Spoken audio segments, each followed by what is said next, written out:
Over the last decade, milk has become a bit controversial. Some people say it's a necessary and nutritious food, vital for healthy bones. But others say it can cause cancer and lead to an early death. So, who's right?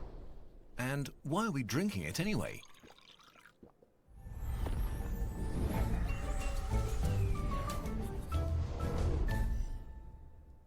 Milk is the basis of every mammal's diet after birth when our digestive systems are immature and small. Basically, it's power food to kickstart our bodies and help us grow. Milk is rich in fat, vitamins, minerals, and milk sugar, lactose. On top of that, for a while after birth, it also contains antibodies and proteins that protect us from infections and regulate our immune system. But it's a lot of effort for mothers to produce. Eventually, humans stopped drinking mother's milk and transitioned to the diet of their parents. This is how it's been for thousands of years. Until about 11,000 years ago, when our ancestors settled down in the first agricultural communities. Soon, they domesticated the first dairy animals, goats, sheep, and cattle. They found that dairy animals are able to eat useless and abundant stuff and turn it into nutritious and tasty food. This made a huge difference in terms of survival, especially in hard times.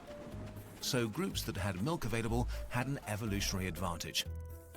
And through natural selection, it changed the genes of communities who consumed a lot of it.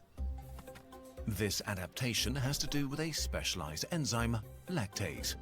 Babies have a lot of it in their system, so they can break down the milk sugar lactose and digest milk easily. But the older we grow, the fewer lactase enzymes our body produces. Worldwide, about 65% of the population do not have the enzyme after infancy, which means they are not able to digest more than about 150 milliliters each day. This lactose intolerance is not spread evenly around the world, though.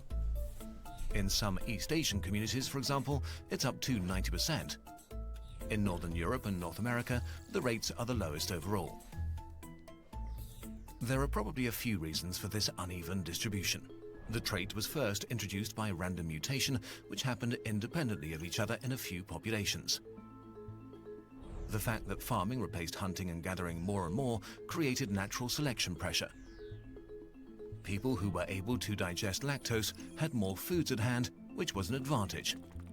The migration of dairy farmers to the north then spread it further, which probably pushed back populations there that didn't have the trait. Okay, but if milk has been a valuable part of our diet for thousands of years, why is it so controversial? There are a number of claims regarding the negative and positive health effects of milk. The negative ones cover a wide variety. From brittle bones to cancer and cardiovascular diseases to intolerance and allergies. So how do they hold up? Some older studies found a connection between milk and a high risk of breast, colon, and prostate cancer. But meta-analyses found no impact on your cancer risk. On the contrary, the calcium in milk might even have a protective effect against colon cancer. Although this could be calcium in general, it's not clear milk plays a role in this effect. Only studies on prostate cancer showed an increased risk for people who consumed more than 1¼ liters of milk a day. But again, the association is inconsistent and other studies don't find any effect. We discuss these studies in more detail in our sources document. All in all, the research seems to show that if you drink between 100 to 250 milliliters of milk per day, cancer is not a concern. Similarly, meta-analyses could not find any impact from milk or dairy products on your risk of heart disease, stroke, or your total mortality. Some studies even suggested that high blood pressure might be rarer in people who eat a lot of dairy, although the evidence is not strong enough to claim this with confidence. Bring up all the non-evidence. The case gets more complicated though when we look at bones. A number of studies found neither positive nor negative effects for adults. What most people worry most about, though, are harmful amounts of pesticides, antibiotics, or hormones. There are hormones in milk, but only in very low concentrations. For example, to get the same amount of hormones as from the pill, you'd need to drink about 5,000 liters of milk, and even if you did, most hormones would be destroyed by your digestive system before they could affect you. which is the reason why so much medication is coated to protect it from our digestion. For pesticides and antibiotics, there are regulations in most parts of the world that only allow completely harmless amounts.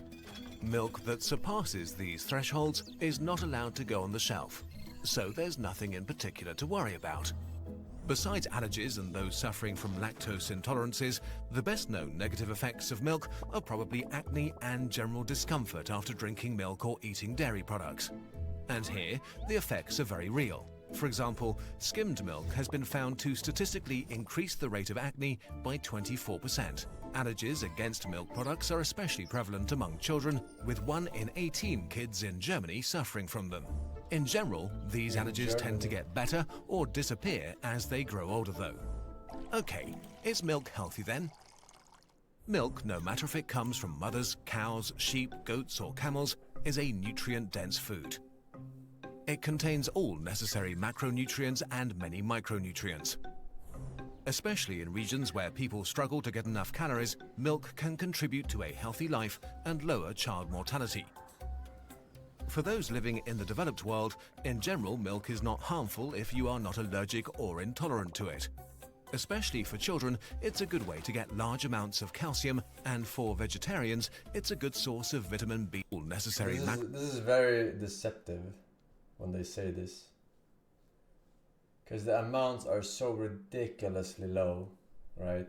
It's so like, oh, if it contains a 0.01% of something, they just put, oh, look, it contains this vitamin and this mineral and this protein. Macronutrients and many micronutrients.